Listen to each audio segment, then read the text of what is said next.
Raja kemudian masuk ke dalam ruangan bawah tanah itu dan menemukan speaker di sana.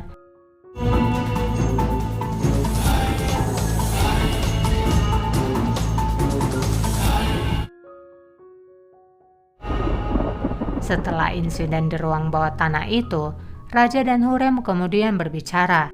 Raja mengatakan dengan penuh kekecewaan bahwa ia telah mengatakan kalau Hurrem adalah satu-satunya orang yang dia percaya di dunia ini. Tek bir kişi varsa. Hala öyle. Hurrem pun menjawab bahwa ia masihlah orang yang dipercayai oleh Raja. Raja mengatakan tidak lagi. Mulai dari sekarang tidak ada lagi orang yang bisa kupercayai. Değilsin. Bileceğim hiç kimse yok. Kabahatimi bil. Dengan pelan Hurrem menjawab bahwa ia memang telah melakukan kesalahan dan tidak membenarkan akan hal itu. Tapi aku mempunyai alasan untuk itu. Aku melihat di istana ini banyak sekali pengkhianatan dan tidak tahu siapa yang bisa dipercayai. Aku menyadari bahwa kamu paling takut dengan ketidaksetiaan. Aku juga takut akan hal itu. Karena itu aku membuat pencegahan. Untuk mencegah hal itu Sulaiman, aku melakukannya untuk kebaikanmu. Percayalah padaku. İnan. O vakitte Raja pun menjawab, bagaimana bisa aku mempercayaimu setelah kejadian ini? Kamu berkata bahwa di istana ini banyak sekali pengkhianatan, dan kamulah yang paling banyak berkhianat. en başında geliyor. Süleyman. Yemin ederim. Hurrem pun menangis. Ia terus berusaha meyakinkan Raja bahwa ia melakukannya untuk kebaikan Raja dan anaknya. Tapi Raja tidak mau mendengarkan pembelaannya lagi dan menyuruh Hurrem untuk keluar. Ben sadece seni ve çocuklarım.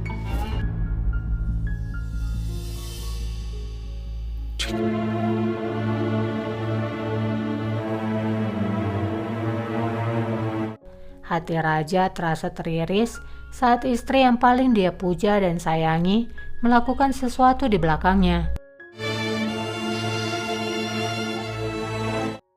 Raja melihat kepergian Hurrem dan dia mulai menangis.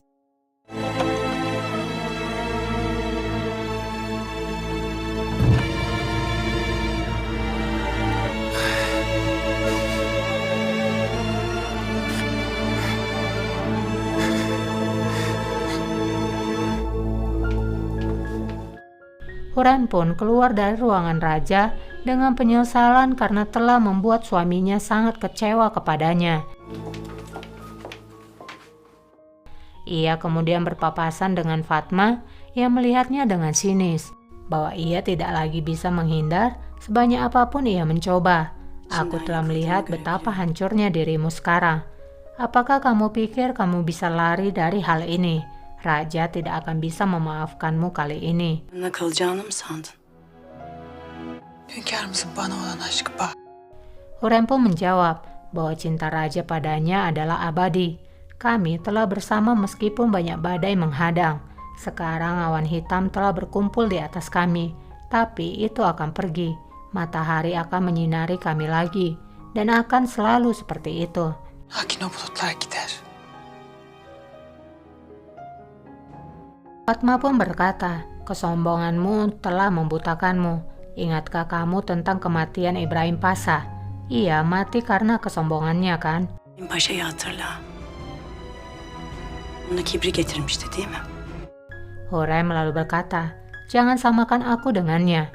Aku tidak akan pernah seperti dirinya. Ben onun gibi olmayacağım. Fatma pun berkata, siapa yang tahu? Kamu telah mendapatkan kemarahan Raja. Kamu telah melewati garis. Tidak ada jalan kembali. Kamu telah berakhir.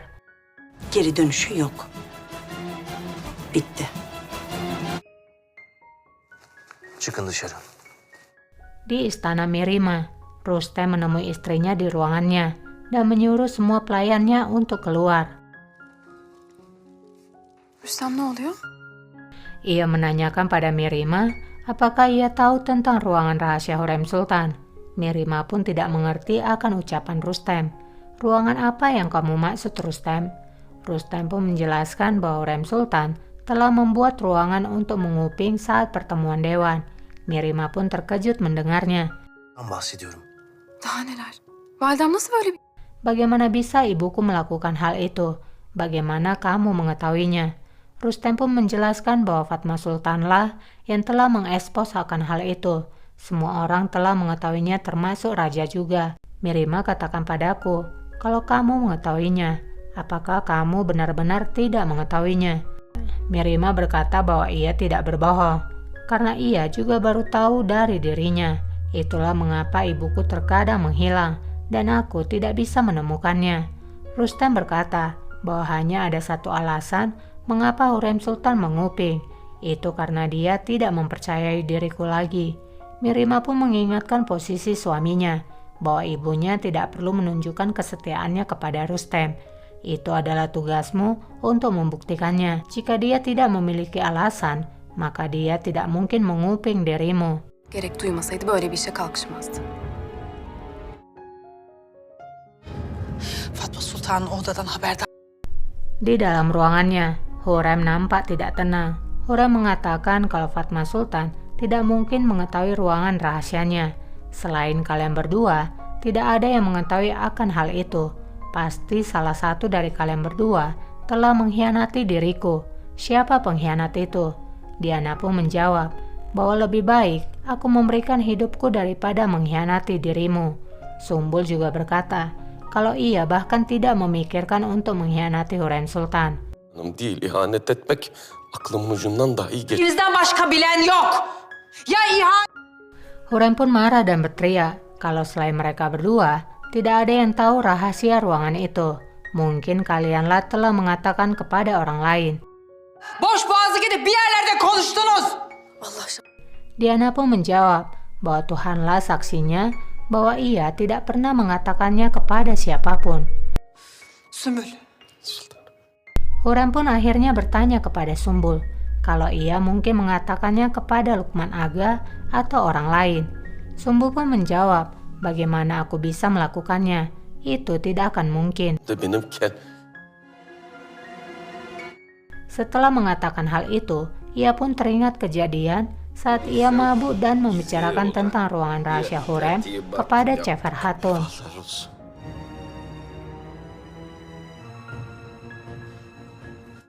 Melihat reaksi Sumbul, Hurrem pun sadar dan bertanya pada Sumbul, kepada siapa dia telah berbicara.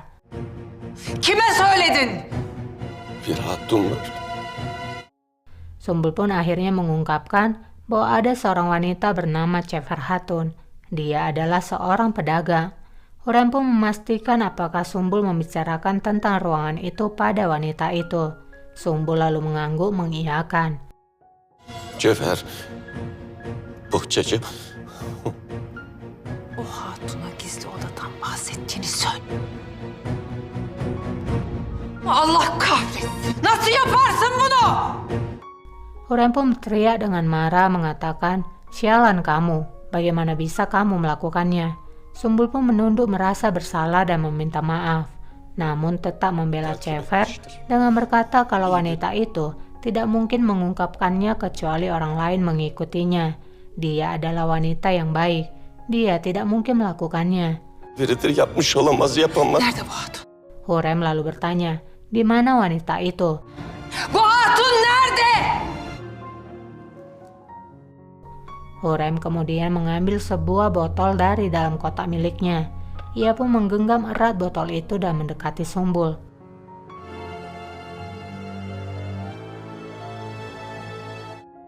Hurrem meminta Diana untuk meninggalkannya dan tidak membiarkan siapapun masuk ke ruangannya. Diana pun pergi sambil melihat Sumbul.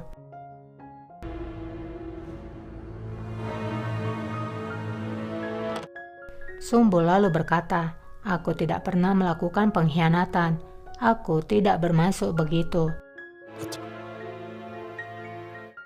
Hurrem pun berkata, tapi ini karena dirimu. Aku kehilangan segalanya karena mulut lebarmu. Kamu akan membayar untuk ini. Hurrem kemudian memberikan botol itu kepada Sumbul. Sumbul pun kaget dan melihat Hurrem sekejap, sambil berkata, kesalahanku sangat besar. Apa yang bisa aku lakukan? Inilah takdirku. Böyleymiş. Sumbul akan mengambil botol itu dan mengira Hurrem menginginkan kematiannya. Tapi Hurrem menariknya kembali sambil berkata bahwa ini tidak semudah itu. Di mana mengartikan bahwa yang diinginkan oleh Hurrem bukanlah kematian Sumbul, melainkan Cefer Hatun. Sümbül.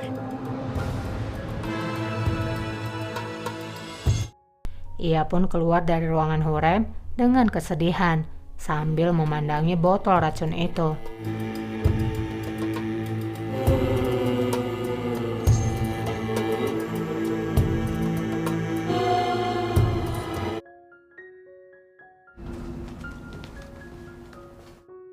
Di ruangan Raja sedang berdiri di terasnya. Lukman Aga lalu masuk dan memberitahukannya jika pintu ruangan bawah tanah telah ditutup. Bunun üzere gizli oda yerle bir edildi.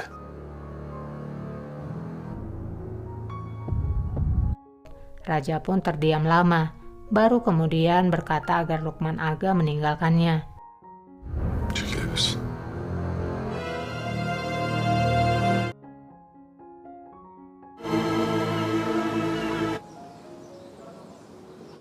Keesokan harinya, Sumbul datang ke rumah Cefer Hatun dan membawakan makanan seperti biasa.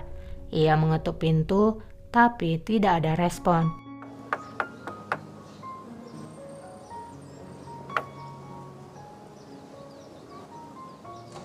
Kemudian Sumbul hendak pergi dari sana, tapi tiba-tiba pintu terbuka dan Cefer keluar dari dalam rumahnya. Cefer lalu mengajaknya masuk ke dalam.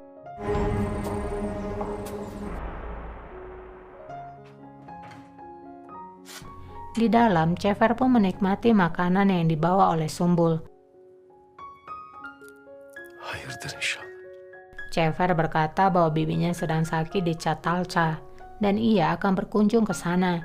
Dia sudah tua dan aku harus menjaganya di sana. Ziyaret edeceğim. Hay Allah. Düşmüş iyice. Sumbul pun berkata, itu berarti kamu akan pergi. Tapi lebih tepatnya kamu ingin melarikan diri. Cefer pun tersedak mendengar ucapan Sumbul.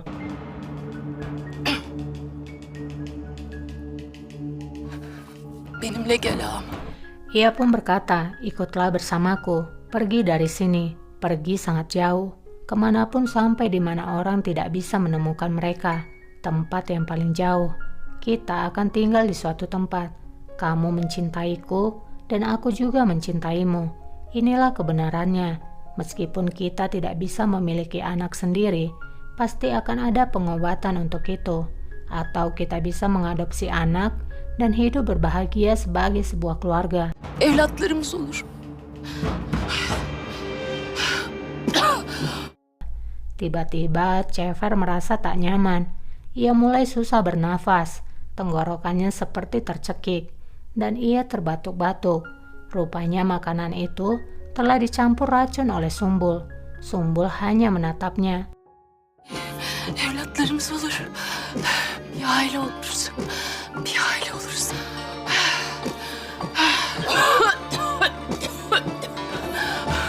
Ağam, Sümbül ağam.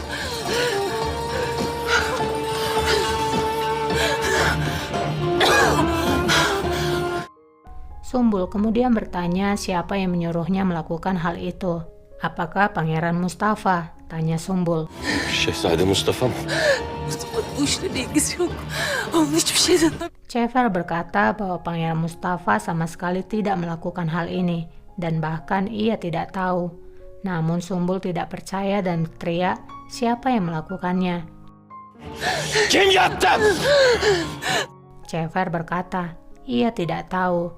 Mereka adalah para penyusup. Mereka adalah orang kuat yang ingin Pangeran Mustafa mendapatkan tahta. Hurrem Sultan dan Rustem adalah musuh mereka. bilmiyorum. Mustafa'yı tahta geçirmeye çalışıyorlar. Ya düşmanlar. Sumbul lalu meminta Cefer menyebutkan nama mereka. İsim ver bana! Yavuz. Cefer pun mengucapkan nama Yavuz. Saat menjelang sekaratnya, Cefer mengatakan bahwa dia mencintai Sumbul. Sumbul pun meneteskan air matanya.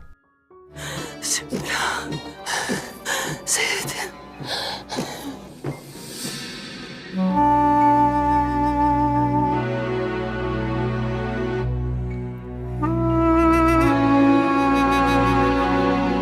Setelah kematian kekasihnya, ia berjalan di antara orang-orang, tapi ia terdiam di sana menangis.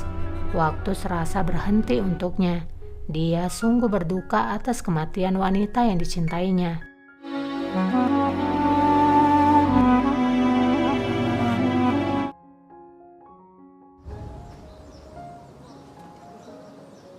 Cevher Hatun. Di tempat Cefer, Yapus pun datang dan mencari Cefer. Ibu-ibu yang berada di depan mengatakan bahwa Cefer telah meninggal. Seorang pria telah datang padanya dan memberikan uang kepadanya untuk mengurus acara kematiannya. Yapus akhirnya segera pergi. Öldü mü? Sumbul lalu menemui Hurrem. Hurrem pun bertanya apakah wanita itu telah mati. Sumbul yang masih bersedih hanya mengangguk mengiyakan. Hurrem lalu bertanya apakah ia telah mengatakan sesuatu. Hurrem pun menjawab bahwa ada orang-orang kuat yang telah bersatu untuk mendukung Pangeran Mustafa, dan Pangeran Mustafa tidak mengetahui tentang orang-orang itu. Wanita itu juga tidak tahu siapa mereka. Dia hanya mengetahui satu nama, yaitu Yavuz. Geçmezsek çok geç olacak. Hadi senin altından da Mustafa çıktı. Di sebuah ruangan, Hurrem dan Rustem berbincang. Hurrem berkata bahwa Mustafa adalah orang di balik semua ini. Rustem pun berkata, apakah Mustafa sebagai alasanmu? Mengapa kamu menguping di dewan? Apa itu alasanmu? Hurrem pun berkata, ini adalah jebakan yang dibuat mereka agar kita saling bermusuhan, dan kamu jatuh karena hal itu. Ini hanya menguntungkan musuh kita. Jangan lupa nasibmu terikat dengan nasibku. Rustem pun menjawab, nasibmu juga bergantung padaku Sultana. Kamu juga tidak akan bisa menang berperang sendirian. Hurrem pun berkata, apa maksudmu? Bagaimana bisa kamu berbicara seperti itu kepadaku? Rustem pun menjawab, aku sudah melayanimu selama bertahun-tahun, dan aku tidak pernah mengkhianatimu. Apakah aku pernah melakukannya? Kamu harusnya tahu sejak kamu menguping diriku. Apakah aku berbalik darimu dan meninggalkanmu sendirian? Aku melindungimu dengan mengorbankan diriku. Aku memberikan jiwaku padamu. Hurrem pun menjawab, ini tidak ada hubungannya denganmu. Yang terpenting adalah masa depan putraku. Itulah mengapa aku melakukan segala kemungkinan dan membuat pencegahan. Aku telah diserang berkali-kali. Aku telah diselamatkan berkali-kali, dimasukkan ke dalam penjara. Aku telah menderita selama 2 tahun. Mereka mengambil putraku. Mereka merobek hatiku. Tapi di mana dirimu? Kenapa kamu tidak membantu? Jika aku melakukan sesuatu, pasti ada alasan di balik itu semua. Jangan lupakan itu. Dan ini tidak sia-sia, karena kita akan menghadapi bahaya besar. Rustem pun berkata, kalau raja pasti tidak akan memaafkan tentang ruangan rahasia itu. Hurrem pun berkata, bukan hanya itu saja, para Pasa dan Beis bersatu untuk bertindak demi kebaikan Mustafa, dan Mustafa tidak mengetahui hal itu. Seorang pedagang telah menjadi mata-mata mereka. Ular beludak ini sudah merayap di antara kita. Tujuan mereka sangat jelas, menghancurkan kita dan menempatkan Mustafa di atas tahta. Yok edip Mustafa'yı tahta çıkarmak. Divanda seninle konuşan kimdi? Siapa yang kamu ajak berbicara di dalam dewan, Rustem? Rustem pun menjawab Atmaja. Dia adalah prajurit dari Mustafa. Dia pastilah bukan pria biasa karena dia telah menghadap padaku. Sultana, musuhmu adalah musuhku. Kita harus bertindak bersama. Aku hanya memintamu satu hal, yaitu untuk mempercayaiku. Itulah yang aku inginkan. Hurrem pun menjawab, jika aku tidak mempercayaimu, maka aku tidak akan memberikan putriku. Rustem pun berkata, dalam hal ini waktunya telah tiba. Aku telah memikirkan segalanya. Nampaknya Rustem akan membuat rencana, dan hubungan Rustem dan Hurrem pun kini telah membaik.